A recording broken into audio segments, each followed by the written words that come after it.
তাহলে এই গানটা প্রথমে দেওয়া হয় মনটা মন মনের বউ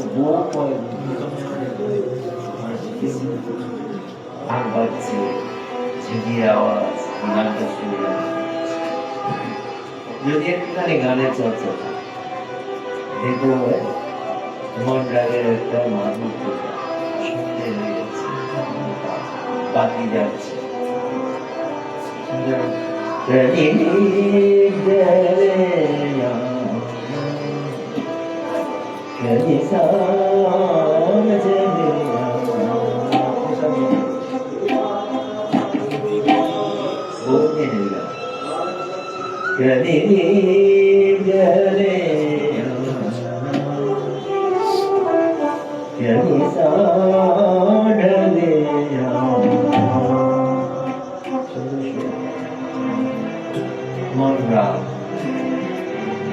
সাতটা সুর ব্যবহার হয় এখানে সম্পূর্ণটা আর ইহা বলে পরে দুটো মিলে দুটো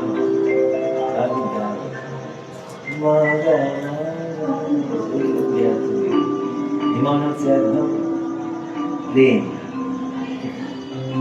যাই হোক আমার ইমানের আলোচনা করতে আসি কিন্তু গানের যে একটা সৌন্দর্যতা আছে সুরের যে সৌন্দর্যতা আছে সুরের দ্বারাই তো তাকে অনুভব করে পরম শক্তিকে তিনি যে সর্বত্র ব্যাপকত্ব যে আকাশ যে কথাটা বলছিল মহাকাশ ঘটাকাশ গৃহাকাশ কত আকাশ আছে গৃহাকাশ মানে আবার আমাদের দেহের মধ্যে আকাশ রয়েছে হাঁ করছি শূন্যস্থানটাই হচ্ছে আকাশ মুখটাকে হাঁ করলাম আকাশ গানের মধ্যে যে চিত্র আকাশ নাসিকার মধ্যে চিত্র আকাশ সবই আকাশ এই আকাশ হচ্ছে যেগুলো শূন্যস্থান তাকে আকাশ বলা হচ্ছে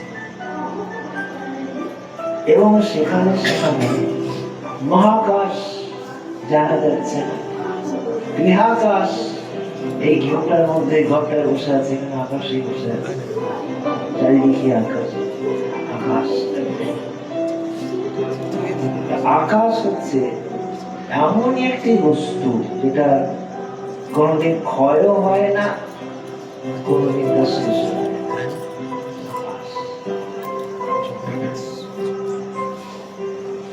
এই কথায় এই যে দত্তাত্রেয় কথা বলছিল বা আমরা যে গুরু পরম্পরায় দত্তাত্রেয় ঋষির নাম পাই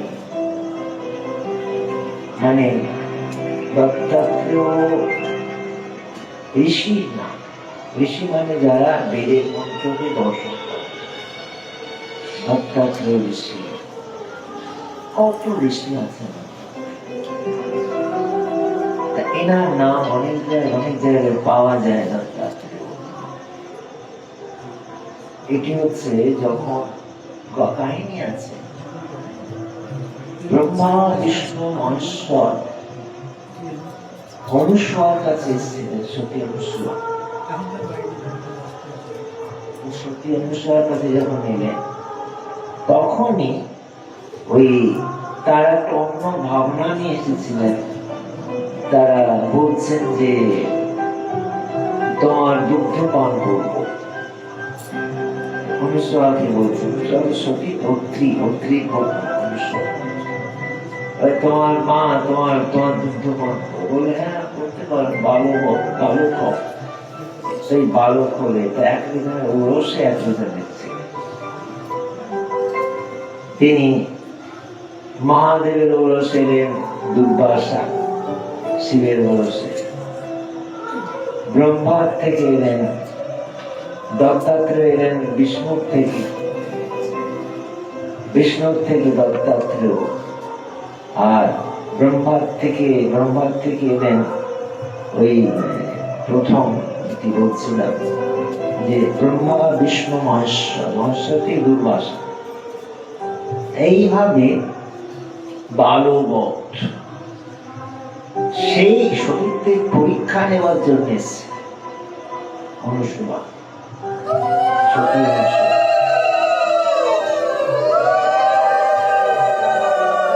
আমাদের তিনটি দেবতার কথা বলা হয়েছে, সৃষ্টি, স্থিতি এবং প্রলয়। সৃষ্টি করছেন ব্রহ্মা, পালন করছেন বিষ্ণু, সংহার করছেন শিব। এরকম একটি কল্পনা আমরা করে নিয়েছি। এইখানে যে প্রশ্নটি আসে,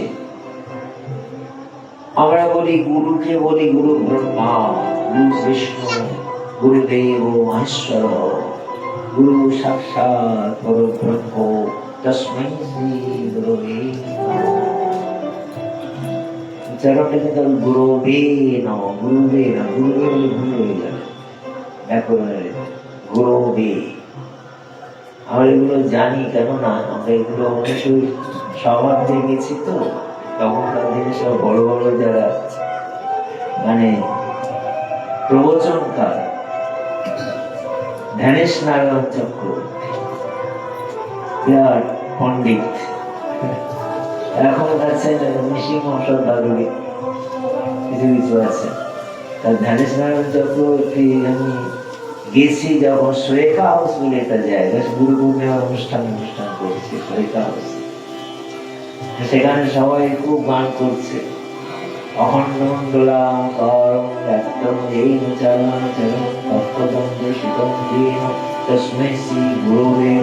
উনি বসে বসে ওখানে খুঁজছেন গুরুবে না গুরুবে হবে, কেন ওনাকে কানে লাগছে তো শিক্ষিত হলো। এই আমাদের উচ্চারণ ভুল হয়ে যায়, উচ্চারণের ভুল হয়ে যায়, সেই জন্য সেই মন্ত্রটাও কিন্তু কাজ করে না। বৈদিক মন্ত্র উচ্চারণে যদি এতটুকু ভুল হয়ে যায়, ভক্তিটা আলাদা পাবে। হরিনাম করছি, একটু হরি বলতে গেলে যদি একটু মানে অন্য কিছু এসে যায় তাও কোনো অপরাধ, কিন্তু একেবারে বৈদিক মন্ত্র যখন উচ্চারণ করবো তখন মুশকিল। সহনা ভবতু সহনৌ ভুনক্তু সহবীর্যো করবাবহৈ তেজস্বিনাবধীতমস্তু মা বিদ্বিষাবহৈ মা বিদ্বিষাবহৈ মা বিদ্বিষাবহৈ। ওম শান্তি শান্তি শান্তি। হরি ওম তৎসৎ। এখন তো এই বৈদিক মন্ত্র বলে কি জানি না, বলেও না, খুব কম। সরস্বতী সদায় মন্ত্রে বলা দরকার, সরস্বতী বন্দনা এবং বৈদিক মন্ত্র উচ্চারণ। সরস্বতী বন্দনাও কেউ জানে না, সরস্বতী পুজো করে ওই ফুল ফেলে দেয়, একটা শাঁকালু দিয়ে দেয়, ব্যাস সরস্বতী পুজো হয়ে গেল বছরে একবার, আর কোন সরস্বতীর সঙ্গে সঙ্গে সম্পর্ক। সরস্বতী বহু মন্ত্র রয়েছে। সরস্বতী হচ্ছেন আমাদের বৈদিক দেবী, একমাত্র দেবী হচ্ছেন সরস্বতী। সরস্বতীর তিনটি নাম রয়েছে, ইলা, সরস্বতী, ভারতী, তিনটি নাম। এই তিনটি নামেতে তিনি আবার নদী তমে, দেবী তমে, জ্যোতি তমে, কত বলবো। নদী, সরস্বতী হচ্ছে নদী। কেন নদী না, যার তীরবর্তী এলাকায় ওই বেদমন্ত্রী উচ্চারণ হতো, বেদ পাঠ হতো, সেই জন্য সরস্বতী নদী হচ্ছে বৈদিক। আবার জ্যোতি তমে, জ্যোতির্ময়, আবার সরস্বতী বলা হচ্ছে দেবী তমে, জ্যোতি তমে, নদী তমে, তিনটি নাম অভিহিত করা হচ্ছে। শেখেও না, এখন সবাই হরি হরি হরি হরি হরি ভাগবত শুনে চুপ, যাওয়ার ইচ্ছা নেই, কোনো কোশ্চেন নেই, শুনিয়ে যাচ্ছে। এই যে শোনে কিনা জানে না, একখানে শোনে একখানে বাদ হয়ে যায়, জ্ঞান আহরণের ইচ্ছা নেই, তাহলে সরস্বতী কি হবে? এখন যতই সরস্বতী হচ্ছে ধুমধাম ধুমধাম ধুমধাম, কতগুলো ডিজে বাজছে, আর সে বলবো মানবের নাচ হচ্ছে, ওই ওই ওই ওই ওই ওই ব্যাস, যাক ওই বাচ্চাগুলো আনন্দ পায়, নাচে, তাছাড়া কিছু হয়। সেই জন্য সরস্বতী হচ্ছে আমাদের বৈদিক যে সরস্বতী, উচ্চারণটা হবে সরস্বতী। সরস মানে রসযুক্ত, যিনি রসযুক্ত, যিনি রসময়ী, তিনি হচ্ছেন সরস্বতী। তাই সরস্বতী কেউ আমার সরস্বতী দরকার নেই বাবা, আমার লক্ষ্মী বলি এই লক্ষ্মী বা পাবে, লক্ষ্মী সরস্বতী কোনো আলাদা প্রভেদ আছে? একই প্রকাশ, কি পাবে? যাই জন্য সেই জন্যে এই উচ্চারণ গুলো একটুখানি গুরুবে, এই জন্যে আমাদের কালকে যে প্রশ্নটি করেছিলাম সেটি গোপাল বলল, আপনি একটুখানি রিপিটেশন করি সামান্য। বলছেন যে সাধু সঙ্গ কখন হয়? মুক্তির সময় হয় না, সাধু সঙ্গ হলে মুক্তি। প্রশ্ন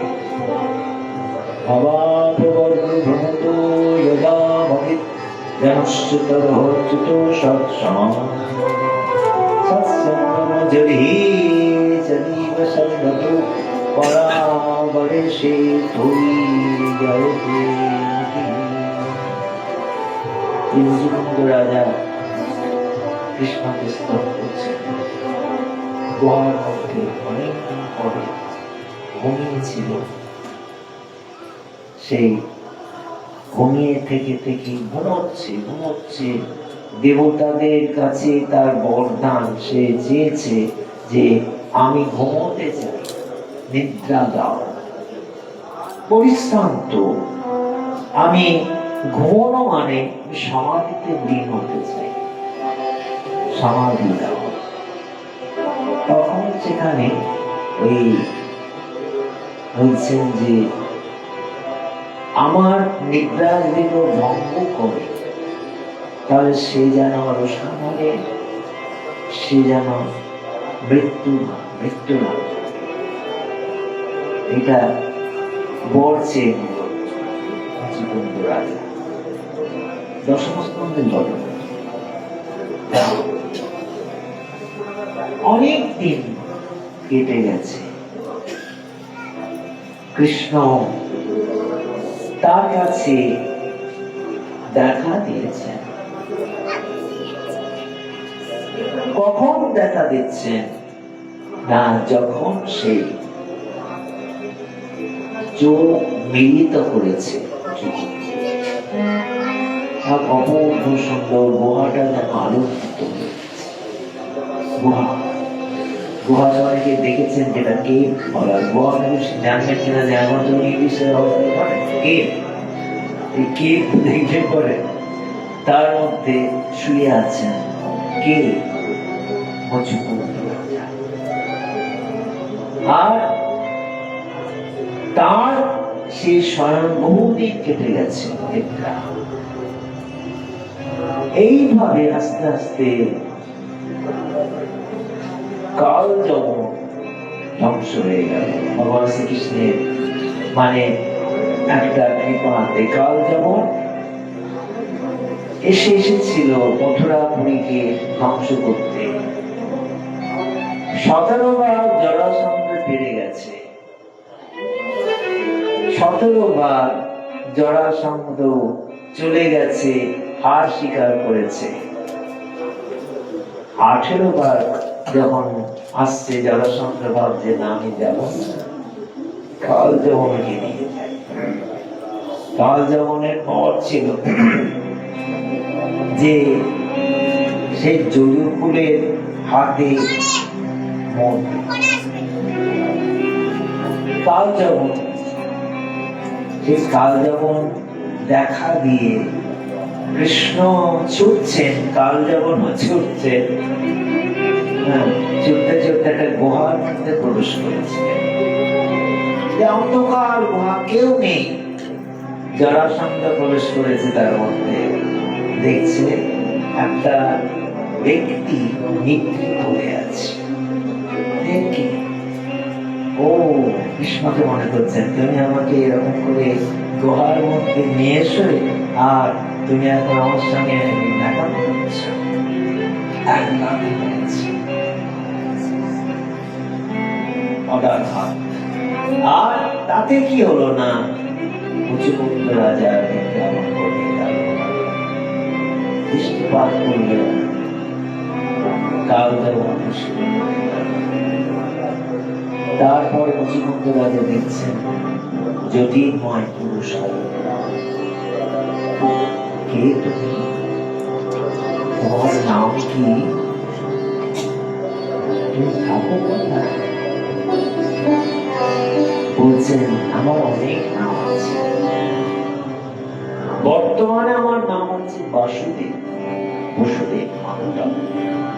অনেক নাম আছে, অনেক কর্ম, অনেক নাম। তা এইভাবে তা আপনাকে আমি কিভাবে সেবা করব, কি দেব? আমার কাছে কিছু সংগ্রহ করার কোন বস্তু তো নেই, সেবা কেসে? গুহাটা একেবারে আলোকিত। তখন অনেক স্তুতি করেছেন, প্রভু তুমি আমার মতো অযোগ্য একজনকে দর্শন দিচ্ছ, আমি কিন্তু আমি দর্শনের যোগ্য, কৃপা করো। ভগবান শ্রীকৃষ্ণ তাকে বলছেন যে দেখো মুচুকুন্দ, তোমার আর একটা জন্ম কিন্তু আসতে হবে। एक जन्म और भी है, ये आखिरी जन्म नहीं है, और भी एक जन्म है। কেন? কারণ তুমি ক্ষত্রিয় ছিলে। ক্ষত্রিয় দোষ নয়, কিন্তু তুমি অনেক পশু প্রাণী বধ করেছো, অনেক পশু তোমার হস্তে নিহত হয়েছে, অনেক প্রাণী, অনেক ব্যক্তি তোমার হিংসার দ্বারা মারা গেছে। বিষ্ণুদেব যেমন, তিনি যেমন প্রায়শ্চিত্ত করেছিলেন সেই উত্তরায়ণ কালের জন্য। এখন উত্তরায়ণ কাল চলছে, দেখবেন সূর্যের দিকে তাকিয়ে সূর্য যখন প্রভাত কালে ওঠে না, আস্তে আস্তে ওটা কিন্তু দক্ষিণ দিকে চলে। এখন তো একটু উত্তরায়ণ হয়ে যাচ্ছে, কিছুটা উত্তর দিকে চলে এসছে। উত্তরায়ণ আর দক্ষিণায়ন কাল। উত্তরায়ণ কালটাকে বলা হয় যে সেটাতে যদি কেউ যায় দেবযান, আর এটাতে যদি কেউ দক্ষিণায়নে যদি যায় তা আবার জন্ম হয়। এটাই কি ঠিক? উত্তরায়ণ দক্ষিণায়নের মধ্যে একটাই কথা, যে দক্ষিণায়ন হচ্ছে শরণাগতি, তুমি আমাকে নিয়ে যাও, আমার সে যাবার যোগ্যতা নেই। উত্তরায়ণ হচ্ছে যারা যায় উত্তর উত্তর তারা উঠেই ভ্রমণ করে। অনেকে বলবেন ও বাবা দক্ষিণায়ন কালে মরেছে, আবার আসতে উত্তরায়ণে চলে গেছে রাস্তা। এখন উত্তরায়ণ কাল চলছে, কিছুদিন হবে পড়ে গেছে, ওই পৌষ মাস থেকে শুরু হয়েছে 6 মাস। এবং সেই জন্য বিষ্ণুদেব তো জানেন, তিনি সরসজ্জায় শয়ন করে উত্তরায়ণের কাল অপেক্ষা করছেন। এটাই কি সত্য? ঈশ্বরের ইচ্ছা, যখন খুশি তিনি প্রাণত্যাগ করছেন। তবে তিনি অতদিন পড়ে রইলেন কেন?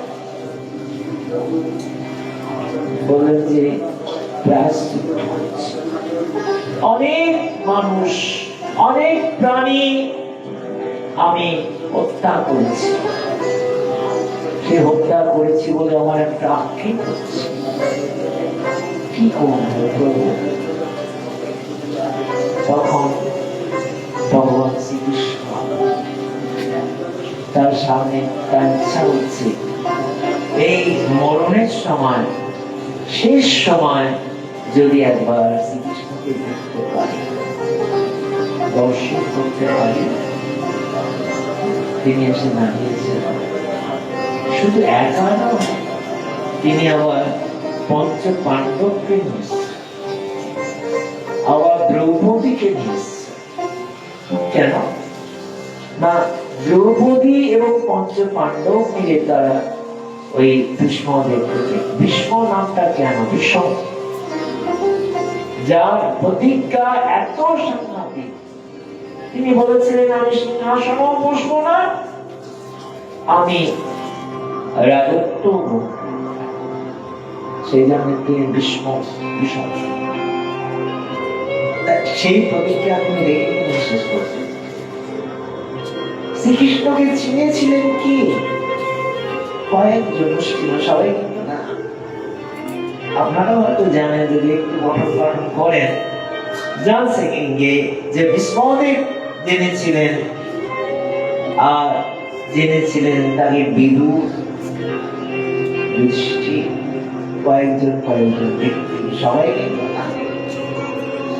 সবাই দেখেছে, দুর্যোধন তাকে দেখেছে, সে দেখেছে যে একটা মায়াবী ব্যক্তি, ইন্দ্রজালী, ম্যাজিশিয়ান, বিরাট মূর্তি ধারণ করছেন, এই কিন্তু ঠিক না। ভগবান বলে কিন্তু দেখে,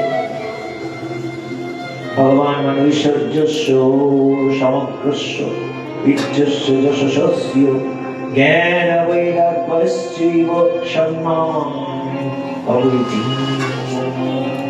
ভগবানের যে গুণগুলো আছে, ঐশ্বর্য প্রতি জায়গায়, ঐশ্বর্যস্য সমগ্রস্য বীর্যস্য, বীর্য মানে শক্তিমত্তা, যশ, স্য মানে সৌন্দর্যতা, আর জ্ঞান বৈরাগ্য, সবই প্রতি জায়গায় না রয়েছে ভগবান। আমরা কি ভগবানকে দেখে কি বুঝতে পারি? একটা বেড়াচ্ছেন, কখনো কখনো বাঁশি বাজাচ্ছেন, আবার কখনো কখনো তিনি নমি চুরি করে খাচ্ছেন, কখনো কখনো আবার তিনি রাসমঞ্চে গোপীদের সঙ্গে মিলিত হচ্ছে।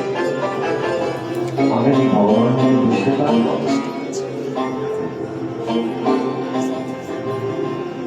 এসো হে প্রভু, আমার অন্তর মন্দির শূন্য করে দিয়েছি, তুম আ যাও। मैं द्वार खोल कर बैठा तो आजा मैं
বাবাকে তো বলেছি দরজা খুলে বসে থাকলে বলে না ওই দরজা না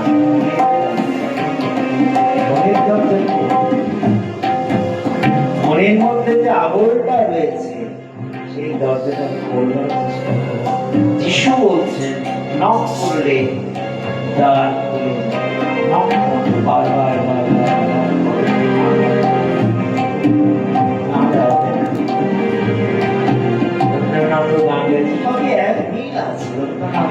আমাদের বিশ্বকবি তিনি কি বলছেন মোর হৃদয় গোপন বিজন একেলা রয়েছ নীরব শয়ন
ভারতীয় ভাষায় বাংলায় বাতায়ন, এই বাতায়ন কি সুন্দর ভাষা।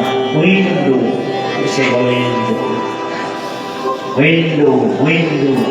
তা এই যে আমাদের ভারতীয় ভাষাকে নষ্ট করে অপূর্ব ভাষা। বাতায়ন পাচ্ছে আছে সবে বাতায়ন এসো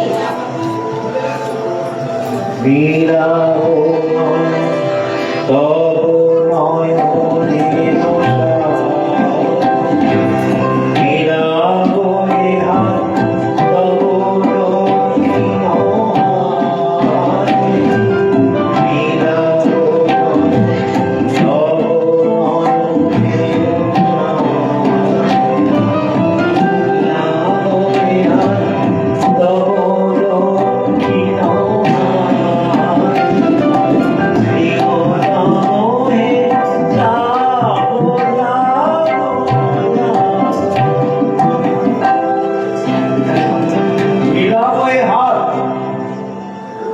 তব দক্ষিণ হাত। দক্ষিণ হাত মানে কি? তার ডান হাত না বাম হাত? দক্ষিণ হাত মানে কৃপার হস্ত। তোমার হাত হস্ত ধারণ করবো কখন? না, তোর কৃপা সমুদ্রে হস্ত তোমাকে পরিচালিত করবে। তোমার নয়নে আমার নয়ন, তোমার দৃষ্টি আমার দৃষ্টি, তোমার দৃষ্টি মধ্যে এগুলো বুঝতে হবে। বাইরেই হবে মিলাময় হাত তব দক্ষিণ বাম হস্তে নয়, দক্ষিণ হস্ত মানে কৃপা হস্ত। দক্ষিণ মানে কৃপা। এইখানে যাবো উত্তিষ্ঠত জাগ্রত প্রাপ্য পরাম নিবোধত পুরস্য ধারা নিষেধরত্তয়া দুর্গম পথস্থ অবলোকন। কঠোপনিষদ বলছে বিবেকানন্দ এটিকে খুব ফলো করতেন। ওঠো, এই জাতীয় কথা বলতে আমরা এগিয়ে যাবো, অগ্রসর হবো। উঠি প্রতিষ্ঠিত জাগ্রত, ওঠো জাগো। আর কি দরকার তোমার? প্রতিষ্ঠিত জাগ্রত প্রাপ্য বরান নিবোধত। তোমার যেটি প্রয়োজন আচার্যের থেকে প্রতিষ্ঠিত জাগ্রত প্রাপ্য বরান নিবোধ। কিন্তু দেখো, বললেই যাওয়া যাবে না, রাস্তা দুর্গম গিরিকান্তর দুস্তর পারা পার হয়ে লক্ষিত হবে রাত্রে নিষিদ্ধ। এই যে কেন এখানে তুমি যে খালি পায়ে যাও, পাদুকা ভেঙে তোমার চরণের মধ্যে অনেক কাঁটা, অনেক অস্ত্র, অস্ত্র কণা, অন্ধকার ক্রুশ ধারা। খুর মানে আমরা জানি কথা আমরা ব্যবহার করি, যেটা আমাদের পাটা ক্রুশ ধারা। আর রাত্রিবেলা ভালো ক্রুশ ধারা নিশিকায় দুর্গম কবিরা বলে, কবর মানে কবিরা বলে গেছে এই পথ অত্যন্ত দুর্গম পথ, তুমি কি যেতে পারবে? চলো না। এখান থেকে ওই গানের কনসেপশনটা সেটা দুর্গম গিরিপথ দুস্তর পাহাড়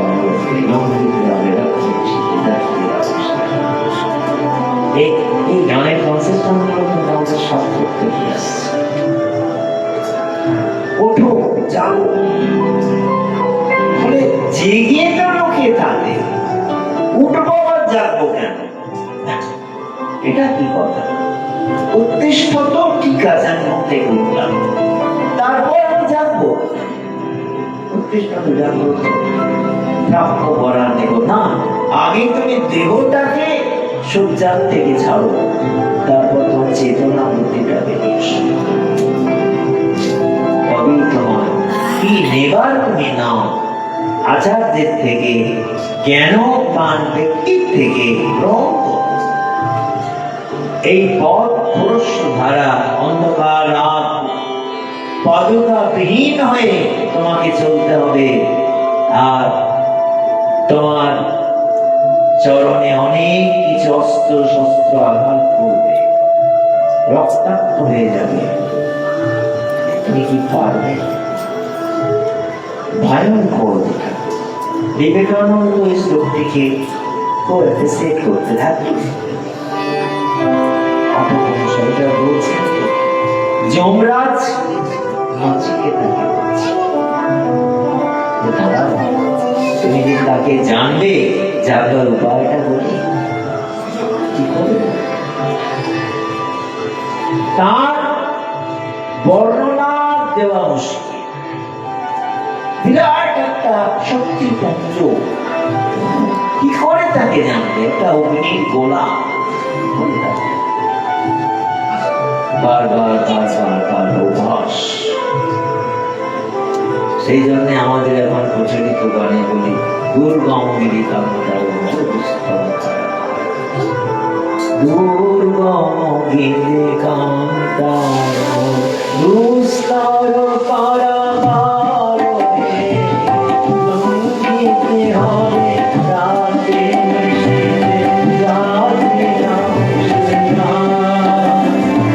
দুর্গম গিরি কান্তার দুস্তর পারাবার লঙ্ঘিতে হবে রাতে যাত্রী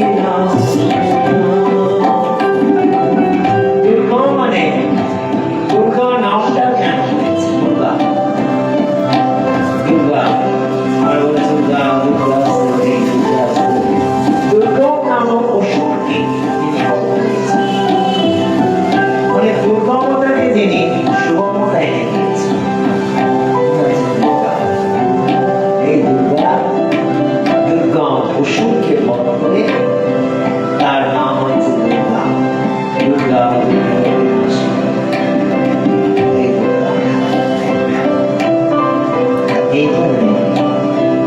এইসব গানগুলো আমাদের খুব ভালো লাগে, কেননা আমাদের এই গান চর্চা হতো মামা গার্জেন সব বসে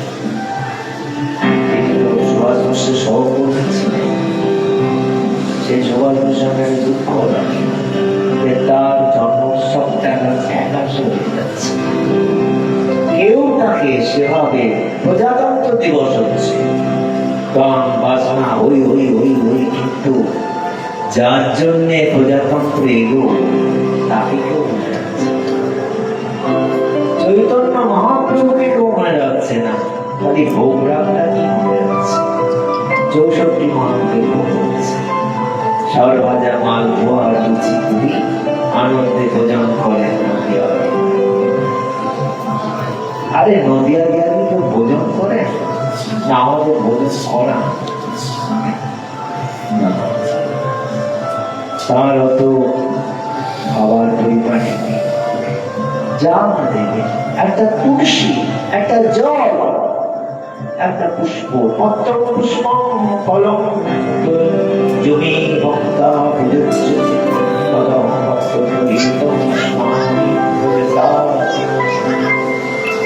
তাকে দেওয়ার জন্য রাজভোগ প্রয়োজন নেই, কেবল মনের ভাবটা ভাবগ্রাহী জানা, রসগ্রাহী বলেন ভাবগ্রাহী,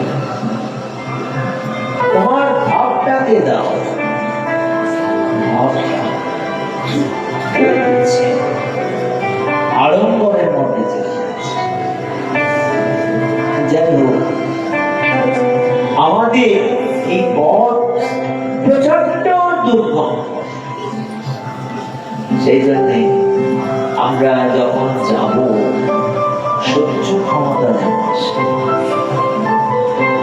দাও, সহ্য দাও, ধৈর্য দাও, প্রাণ দাও, সহ্য দাও,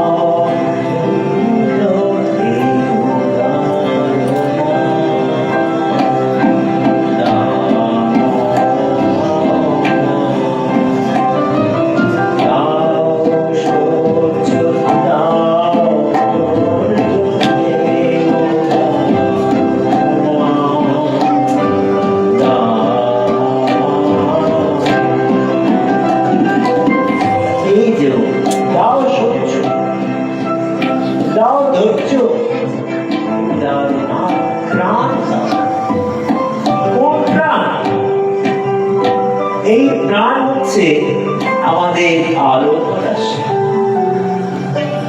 প্রাণ ভরিয়ে তৃষা ভরিয়ে মনে আরো আরো আরো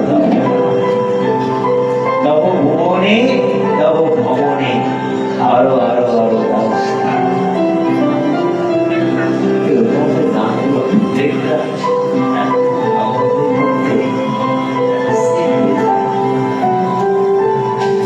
প্রাণ ভরিয়ে তৃষা হরি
আমি ডুবে যাবো নেমে, মানে আমি ছোটা চলে যাবো। আমি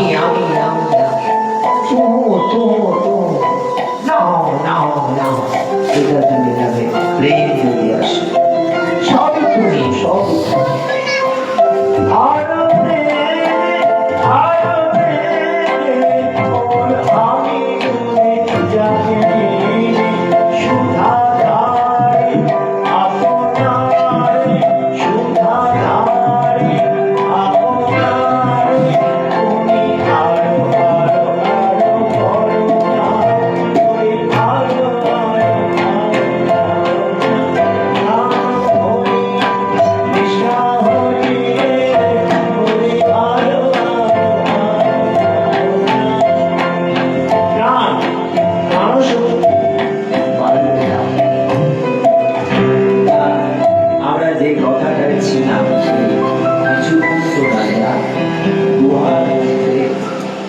নিদ্রা মোহ হয়ে দেখছি যে এক অপূর্ব সুন্দর পুরুষ দাঁড়িয়ে আছে, তার জ্যোতিতে চারিদিক আলোকিত।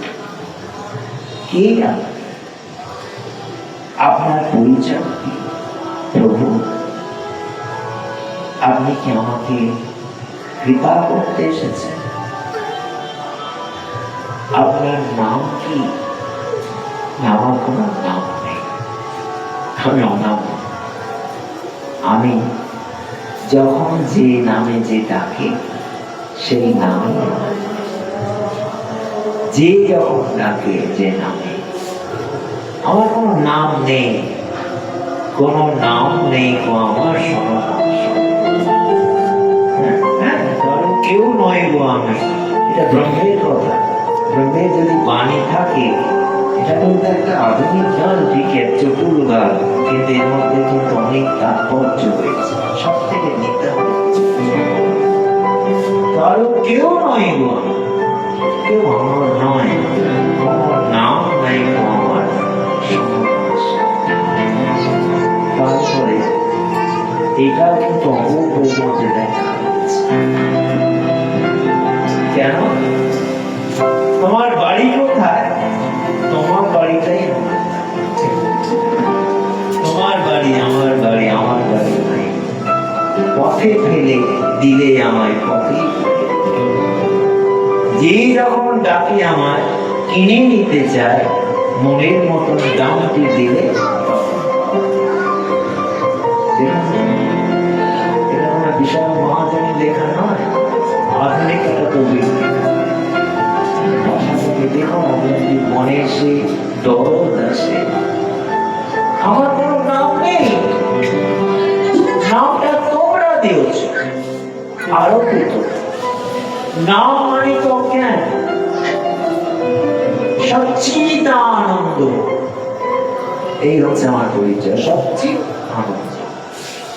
আর তার মধ্যে যখনই নাম এবং রূপ এসে গেল, তখনই একটা অজ্ঞান সৃষ্টি। আমার কোনো নাম বাড়ি, তোমার গৃহটাই আমার গৃহ, তোমার গৃহের মধ্যে ওতপ্রোত ভাবে জড়িয়ে যাচ্ছে। তুমি আমাকে ছেড়ে কোথাও থাকতে পারবে সর্বত্র। এখন এই গানটা গাইছিল, তো মনে করে যাবো বাবাজি আমার আধুনিক গান গাইছে। আধুনিক তো সবই। মহাপ্রভু যদি তিনি সেই রথযাত্রায় বলতে পারেন, যাও তোমার হর শৈব অবস্থা দেব চিত্র সপাতে চন্মিত মহারতি শুরু হল প্রৌঢ়া তরঙ্গমণি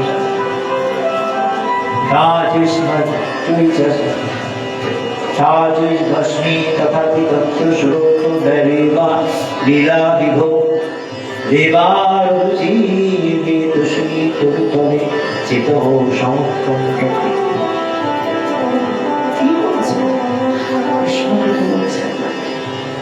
রথ দেখছেন, রথ দেখতে দেখতে তার মনের মধ্যে একটা চেতনা আসছে। ওই রথযাত্রা, জগন্নাথ বলরাম সুভদ্রা উদ্দেশ্যটা ছিল কৃষ্ণ। কেননা জপমার হর শৈব বিভস্তা এই বৈচিত্র সভা এই জন্মলীন ভাবর প্রৌঢ়া কদম সাজস্মি তথাবিরক্ত সুরত সহেবা লীলা বিধ বেদশি তলে চিত কি বলছে? প্রাকৃত একটা সুখ কাব্য প্রকাশে আছে। যারা চৈতন্য চরিতামৃত পড়েন তারা বুঝতে পারবেন কাব্য প্রকাশের একটা শ্লোক তিনি বলছেন যে দেখো আমার কৌমার কাল তিনি হরণ করেছেন, তিনি আমার এখন বড় হয়েছে। মনের মতো তুমি জুটি পেয়েছ, তার যত হও, মালা টালা পড়ো, বাসন ঘরে বসে থাকো। বলেন না, আমার মনটা কিন্তু উদ্বিগ্ন হয়ে আছে। সেই বসন্তের কাল, সেই সুন্দর পুষ্পের গন্ধ সবই আসছে, কিন্তু আমার মনটা পড়ে আছে কোথায় জানো? সেই অবিবাহিত কালে যখন আমি দেশ প্রিয়ার সঙ্গে মিলিত সে আবার কি সেটাতে আনন্দ ছিল। কখন যাবে সারাদিনের চোখে আড়াল করে তার কোথায় যাচ্ছে, আমি একটু ঘুরে আসছি, চলে গেলাম তার কাছে। এই যে বিবাহের পর কিন্তু সেটা হয় না। বিবাহ করলে তো হয়ে গেল সকিয়া, সেই জন্য তো পরকীয়া ভাবে রসের উল্লাস প্রয়োজনীয়। আমি কি নিন্দা করবো? মহাত্মা ওইগুলো কাটিয়ে ফেলে গেছে। তুমি আগে দেখো পরকীয়া। পরকীয়া মানে সেই তুমি তার প্রধান সঙ্গী। গৃহেতে যখন তুমি বিবাহ সম্পর্কের আগে যে মিষ্টতা পেতে,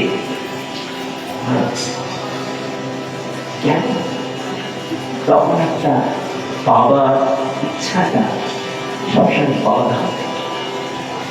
আর যত বাধা আসে ততই আমাদের মধ্যে রাধার উন্মেষ।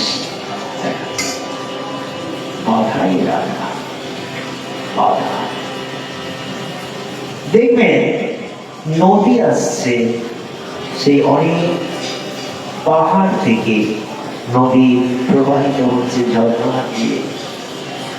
প্রবাহিত হতে হতে হতে হতে যখন একটা জায়গা, একটা বোল্ডা পাথর আমাকে গেছিল, সেতে যমুনত্রী গঙ্গোত্রী ওসব বিরাট নাম একটা বোল্ডা, একটা বড় পাথর পড়ে আছে। তার এই স্রোতের যে স্থান, যেখানে নদীটা আসবে, জলটা আসবে, সেখানটা কি হচ্ছে? নদীকে আটকে গেল। আরো উৎসাহিত হয়ে এই পাথর ডিঙিয়ে সে বিরাট ভাবে স্রোতস্বিনী হয়ে যাচ্ছে। তাই যত বাধা আসবে তত তোমার পাওয়ার আকাঙ্ক্ষা বাড়বে। সেই জন্য চৈতন্য দেবজি বলতেন, এটা অনেকে হয়তো উপযুক্ত আধার না হলে বুঝতে পারতেন, বলে নিন্দা করছে না। রেবা রুধসী বেতসী তুন্ত, রেবা নদীর তীরে, বেতসী মানে বাঁশ, বংশ, বাঁশ গাছের ঝাড়ের মধ্যে আমরা লুকিয়াতে হয়ে মিলিত হওয়ার চেষ্টা করছি। এখন কিন্তু সেটা নেই। এখন রিলের মধ্যে আমরা বসে আছি, আমার স্বামী আমাকে পাশে নিয়ে বসে আছে, তাকে পাওয়ার পেয়ে গেছে। এই পাওয়াতে কিন্তু আনন্দ পাচ্ছে, মন চলে যাচ্ছে সেই দেবার রসী বেতসী কবিতা। এই সত্যি বাস্তব কাব্য প্রকাশের স্রোত মাত্র বললেন, তোমাকে আমি পাবো, আমাদের যে চৈতন্য মহাপ্রভুর দর্শনের মধ্যে অনেক কিছু, বাংলা যিনি বিরাট একজন, তাকে তো মুখ করে দেওয়া হবে পুরীতে, তার সন্ধান পাওয়া যাবে না কোথায়। তিনি গম্ভীরায় গেলেন, গম্ভীরার মধ্যে অনেকে বলছেন ওই গদাধর, তার সঙ্গে সেখানে গৌর গম্ভীরা সেখানে মিশে গেলেন। এটি আমরা বিশ্বাস করতে পারি বৈজ্ঞানিক বলছেন যে তিনি কি জগন্নাথের মূর্তির মধ্যে মিশে গেলেন, সেটা তো বিশ্বাস করতে পারি। এই ১৯ শতাব্দী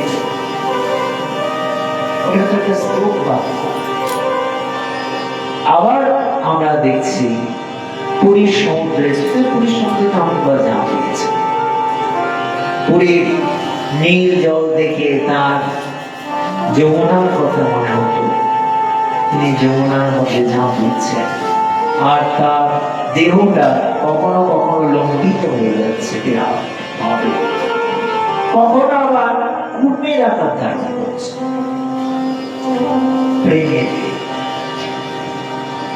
একজন জালিয়ার জালে মহাপ্রভুর দেহটা উঠেছে, জালিয়াটা দেখছে বিরাট লম্বা একটা ব্যক্তি, কি ভোগ নাকি ব্রহ্মদৈত্য ভয়ে কাঁপ হয়েছে। এই যে মহাপ্রভু, এই যে বিকার দশম দশা, এগুলো না জানতে পারলে মহাপ্রভু সম্পর্কে তার বিরহটা তখন, বিরহ মানে বিশেষ রহ, বিরহ মানে বিচ্ছেদ নয়। আমরা বলি বিচ্ছেদ হয়ে গেল, আমি এটা অনেকবার বলেছি, বিবাহ বিচ্ছেদ বলা হয়, একটা ডিভোর্স বলা হলো না। 4 মাস ঘর করলো, তারপর ডিভোর্স হয়ে গেল, মিলছে না, এত টাকা দাও, অত টাকা দাও, খোঁজ দাও, তবুক দাও, এই তারপর নীতি, ঠিক আছে। কিন্তু ভালোবাসা সেটা কি যায়, ভালোবাসা অনেকে আছে এরকম ঠকিয়ে ঠকিয়ে বেড়ায়। একটা সিনেমা দেখেছিলেন বহুদিন আগে, ঠগিনি, ঠগিনি, ওইটার ওই রকম করে আসতো, একটা মানুষকে পাগলে ধরতো, তার দেখে শুনে সেটাকে বিয়ে করলো, বিয়ে রাতে সব ময়নাপত্র নিয়ে পালিয়ে। এইটা তো ভালোবাসা, ভালোবাসা হচ্ছে যে আমার প্রাণ মন আর কাউকে চাই না। কোমার কাল তিনি হরণ করেছে, এখন তিনি আমার স্বামী হয়েছে। সেই সত্য ব্যাপার হল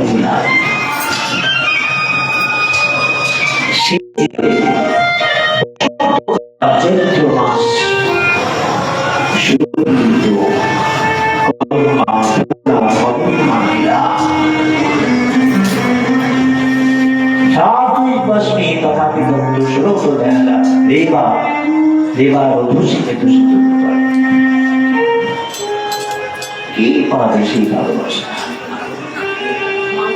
তাই আমাদের সংক্ষিপ্ত সময় বেশি নিয়ে আলোচনা করা যাবে না, খুব সংক্ষিপ্ত সময়। এরপরে আবার আমাদের নিয়ম রক্ষা অধিবাস কীর্তন হবে, তারপরে কাল থেকে নাম শুরু। কিন্তু অধিবাস ঠিক আছে, কিন্তু মহাপ্রভু সম্পর্কে যদি একটু জানা, সেই জন্য আমি কালকেও বলেছিলাম লহরাঙ্গের নাম সিনেমায়,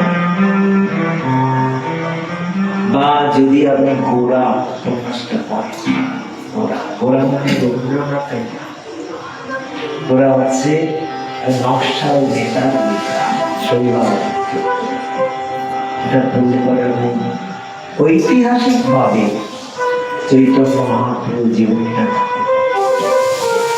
কিছুটা, সম্পূর্ণ জানা সম্ভব নয়। সেই জন্যে আমি বলছি যে তার জীবনই জানা।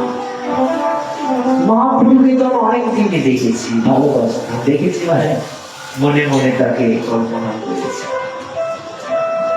চৈতন্য চরিতামৃত পড়েছি, চৈতন্য ভাগবত হয়তো একটু চোখ বুলিয়েছি।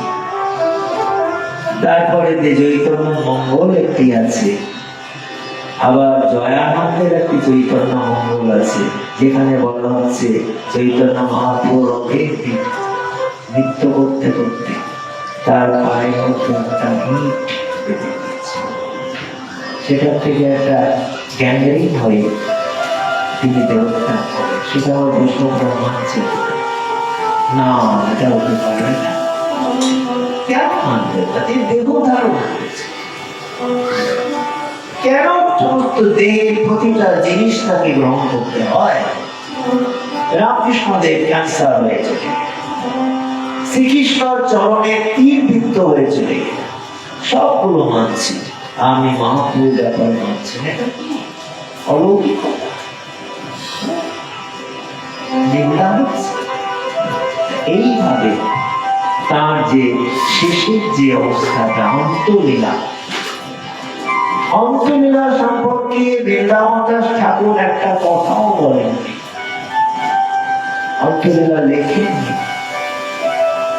প্রথম দিকটা গুলোতে লিখে গেছেন। তারপরে তো বৃন্দাবনের বৈষ্ণবগণ কবিরাজ গোস্বামী চরণকে অনুরোধ করেছিলেন যে আপনি মহাপ্রভু অন্তলীলা রচনা করুন। এই রচনা করে কিন্তু ওরা কি করে করল? তখন চৈতন্য দেব চলে গেছে 70 বছর আগে, 70 বছর, 70 years। তখন কি করে রচনা করব? ওই রঘুনাথ দাসের কাছ থেকে কিছু কিছু শ্রবণ করে রঘুনাথ দাস মহাপ্রভু সেই অন্তলীলার সময় যখন থাকতেন, সেই কিছু কিছু শ্রবণ করে একটা আইডিয়া করে এবং তার কৃপাতে তিনি চৈতন্য দেখেননি কেউ, বৃন্দাবন দাসও দেখেন, কিন্তু তিনি নিত্যানন্দের শিষ্য ছিলেন, নিত্যানন্দের ঐকান্তিক শিষ্য ছিলেন। আবার এখানে একটি কথাও আছে, আমি এগুলো বলছি না, যে বৃন্দাবন দাস ঠাকুর ছিলেন নিত্যানন্দের শিষ্য। আমরা যদি বলি চৈতন্য ভাগবত না বলে আমরা নিত্যানন্দ ভাগবত বললে অত্যুক্তি হয়, এত নিত্যানন্দের কথা আছে। কিন্তু একটা কথা, নিত্যানন্দ, একটা প্রশ্ন এসে যায় যে সেখানেতে 60 বছর বয়সে নিত্যানন্দ এতদিন বৈরাগ, তিনি 60 বছর বয়সে 2টি বিবাহ করলেন এবং 9টি সন্তান উৎপাদন করলেন। এটা ঠিক মেনে যায়? সবাই বলে যারা নিত্যানন্দ বংশ বংশ, হয়তো আমাকে অনেকে বলবে, বললে কি করতে পারবে? নিত্যানন্দ বংশ অবংশ কেন? জামনগা মা তিনি নিত্যানন্দ পরিবারটিকে বিরাট করেছেন। নিত্যানন্দ পত্নীও বলা যায় বা তার শিষ্যা। আমাদের গুরুজি একটা কথা বলতেন, একটু বলি, আচ্ছা এতবার করে নিত্যানন্দ যার গুরু, তা তিনি গুরু মাকে প্রমাণ করেন। জানো বাবা বসুদা তাকে প্রমাণ করেন, কেবল মহাপ্রভু এতবার কেন? এটা উচিত। এটা যদি আমি বলি অনেকের হয়তো ডিসমিসটা নষ্ট হয়ে যায়। নিত্যানন্দ একটা শক্তি।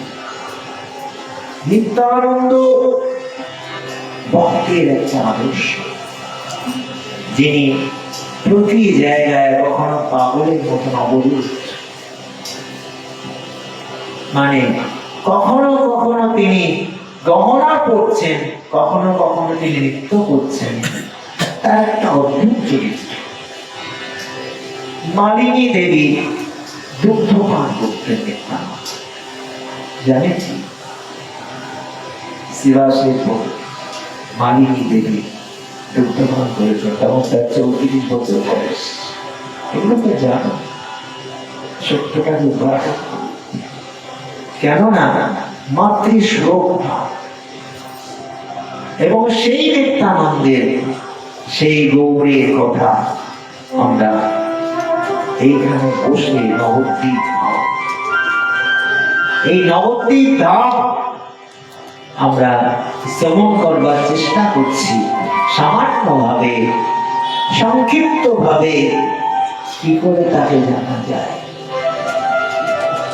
তাই আজকে আপনাদের কষ্ট দেব না, আপনারা এখন ওই অধিবাস কীর্তন করবে। হরি নামে তেরি আলার তাই নিতুই নিতুই যায় দেখি।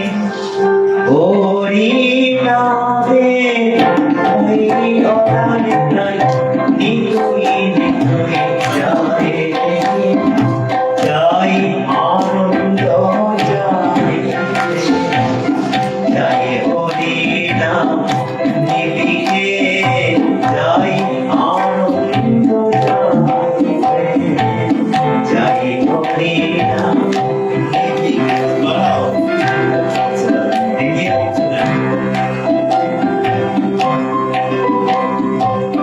হরি নামে তেরি মালা নিতাই, হরি নামে তেরি মালা নিতাই, নিতুই যায় দেখি। যাই আনন্দ যায়, যাই হরি নাম নিবিকে, যাই আনন্দ যায়, যাই হরি নাম নিবিকে।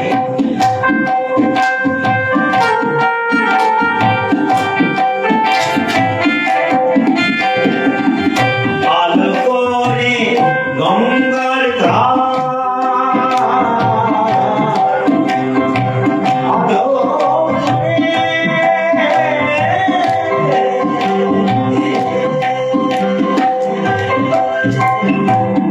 ভালো করে, ভালো করে গঙ্গার ঘাট ওই বসেছে চাঁদের হাট। ভালো করে গঙ্গার ঘাট ওই বসেছে চাঁদের হাট। দেখবি যদি সেই চাঁদের তোরা, দেখবি যদি সেই চাঁদের তোরা, আমি আশ্রয় নিয়ে দে। দেখবি যদি সেই নামের আশ্রয় নিয়ে দে। যাই আনন্দ যায়, যাই হরি নাম নিবিকে, যাই আনন্দ যায়, যাই হরি নাম। কি চাই? নিত্যানন্দ ফেরিওয়ালা চলেছেন ঝোলা নিয়ে, বলছে কি নিবি তাই? কি আছে তোমার ঝোলায়? আমার ঝোলাতে আছে আনন্দ, প্রেম, হরিনাম, তিনটি জিনিস আছে। তা দেব তো নামটা শ্রীমঙ্গলের গান আছে, দি যদি তো কি দাম দেবে, দি যদি তো কি দাম দেবে, চায় দাদা সেই ভাবনা দেবে। দাদা দিদি না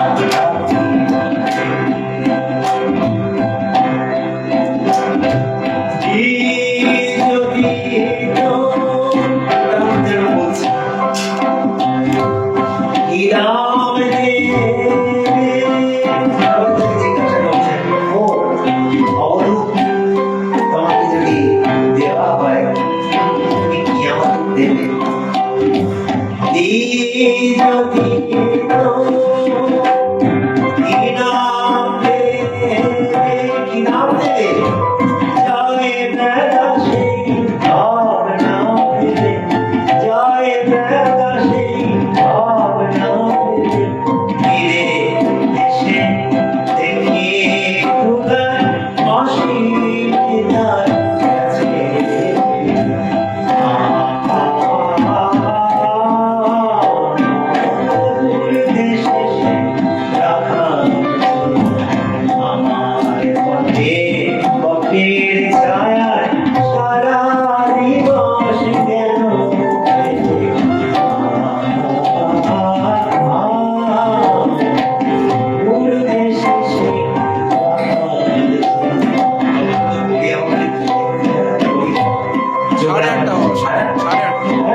নামটা আমি জিজ্ঞাসা করছি,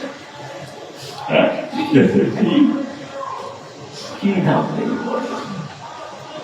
যায় বেলাসী ভাবনা কোন দাম আছে তোমার জীবিতে? কি দিতে পারে? অভিন্ন চৈতন্য তুমি থাকে অভিন্ন চৈতন্য। অবধূত মানে অবধূত মানে যার কোনো আশ্রম নেই। অবধূত মানে যিনি কোন চতুরাশ্রমের কোন আশ্রম নিয়ম ছাড়া, লালন ছাড়া। আমরা বলি না আমাদের কটা আশ্রম রয়েছে, হ্যাঁ, বানপ্রস্থ আশ্রম, ব্রহ্মচর্য আশ্রম, তারপরে গার্হস্থ্য আশ্রম। এই যে আশ্রমগুলো আমরা তৈরি করেছি, আর আমাদের চারটি আশ্রম, চারটি বোন। মহাপ্রভু কিন্তু সেটাকে গ্রহণ করে বলছি, আমি কিন্তু কোন আশ্রমের আশ্রয় নেব না, আমি কোন সম্প্রদায় কিন্তু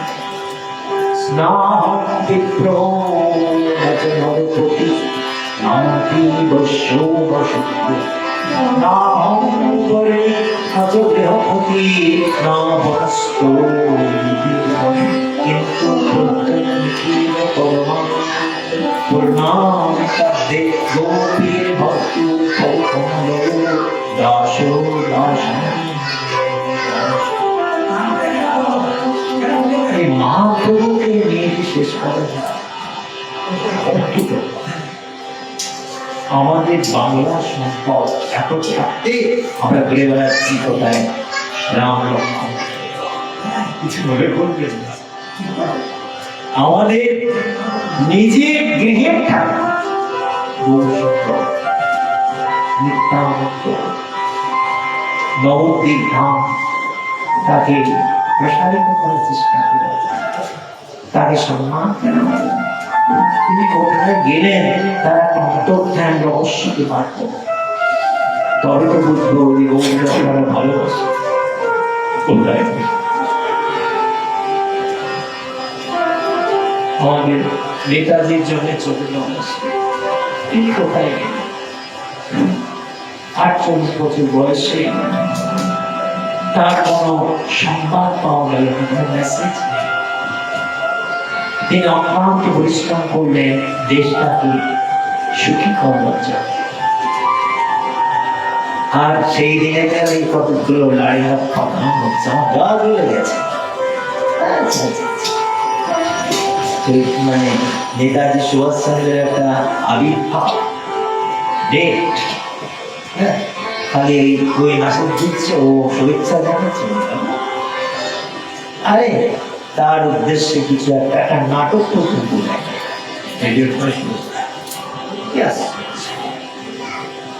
তাহলে নেতাজি যেমন ইলেকট্রিক হয়ে যাচ্ছে, মহাপ্রভু আপনার এখানে কটা লোক বসে আছে, ওই ফেসবুকে যদি একটা দুটো শুনতে পারে, যদি তাদের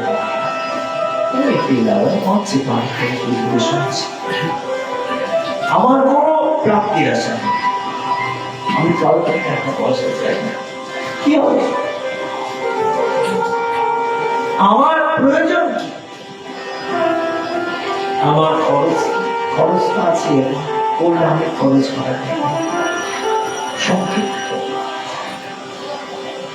4-5টা বিস্কুট, একটা ফল, এই নিয়ে তো আমি এতদিন চালাচ্ছি। আমার তো কোনো অসুস্থতা নেই, আমার মধ্যেও সেই দাঁত এখনো মজবুত, এখনো বড় বড় মেচিরিচি দিয়ে খাই, চিন্তা করতে পারি না।